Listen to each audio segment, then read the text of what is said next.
Samantala, proklamasyon ng mga nanalo sa local election sa lungsod ng Maynila. Inaabangan ngayong araw si Isaiah Mirafuentes sa sentro ng balita. Ang inaasahan sanang maagang proklamasyon sa mga manlalong kandidato sa Maynila, naudlot. Ito dahil sa pansamantalang ipinahinto ang bilangan ng boto sa canvassing center sa Manila City Hall. Dahilan na may ilang mga clustered percent ang kailangang maging manual ang transmission ng election result. Hindi ko po siya napansin na failure po pala yun kasi doon sa pinakadulo, success po yung nakalagay po siya doon sa ECM po, doon sa monitor niya po. So hindi ko po napansin yung pinakauna na nag-fail po pala. Mahigit 96% present votes na ang natransmit sa canvassing center. Ibig sabihin, mahigit 3% na lang ang hinihintay. Pero ayon sa Board of Canvassers, itutuloy ang bilangan alas 2 ng hapon ngayong araw.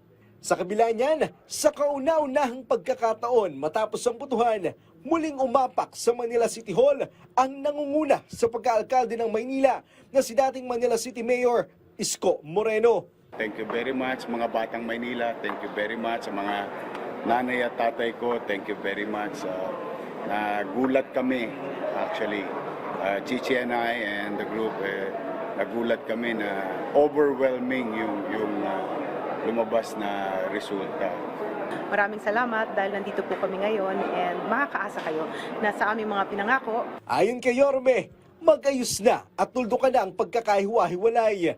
Nangako rin siya na basura sa Maynila ang una niyang tututukan sakaling maupo na siya bilang alkalde. One of the immediate concern ng mga Manileño is the issue of basura. Yung pagkadugyot talaga ng Maynila and the criminality happening in the city.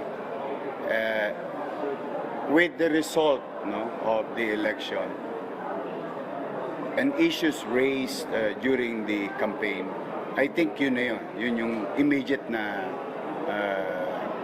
kailangan bigyan ng atensyon. Pinagmalaki ni Yorme ang kanyang anak na si Joaquin Dumagoso na nangunguna sa pagkakonsehal sa District 1 ng Maynila. Opo, bata naman po talaga ako. Ay, aminin ko po yun. And sa lahat po nagsasabi dyan na to baka wala akong magagawa, ganun. But don't worry po, sa edad po, sa paglilingkod, wala yun sa edad. It's really in the end of the day, it's your heart and your passion to strive to do better for the people. Samantala, nagkonsidang isa sa mga tumatakbong alkalde ng Maynila na si Sam Versosa. Maluwag niya nang tinatanggap ang kanyang pagkatalo. Isaiah Mirafuentes para sa Pambansang TV sa Bagong Pilipinas.